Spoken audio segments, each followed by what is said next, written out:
स्फुरत्सहस्रारशिखातितीव्रम् सुदर्शनम् भास्करकोटितुल्यम् सुरद्विषाम् प्राणविनाशि विष्णोः चक्रम् सदाहम् शरणम् प्रपद्ये विष्णोर्मुखोत्थानिलपूरितस्य यस्य ध्वनिर्दानवदर्भहन्ता कम्पाञ्चजन्यम् शशिकोटिशुभ्रम् शङ्खम् सदाहम् शरणम् प्रपद्ये हिरण्मयीम् मेरुसमानसाराम् कौमोदकीम् दैत्यकुलैकहन्त्रीम् वैकुण्ठवामाग्रकराग्रमृष्टाम् गदाम् सदाहम् शरणम् प्रपद्ये यस्यानिनादश्रवणात् सुराणाम् चेतांसि निर्मुक्तभयानि सद्यः भवन्ति दैत्याशनिबाणवर्षी शार्ङ्गम् सदाहम् शरणम् प्रपद्ये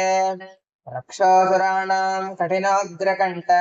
छेदक्षरक्षोणितदिग्धसारम् तम् नन्दकम् नाम हरेः प्रदीप्तम् खड्गम् सदाहम् शरणम् प्रपद्ये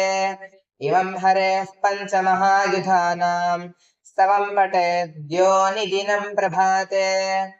समस्तदुःखानि भयानि सद्यः पापानि नश्यन्ति सुखानि सन्ति वने रणे शत्रुजलाग्निमध्ये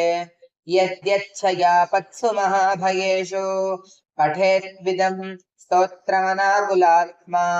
सुखी भवेत् तत्कृत सर्वरक्षः यच्चक्रशङ्खम् गदखड्गशाङ्घिनम् पीताम्बरम् कौस्तुभवत्सलाञ्छितम्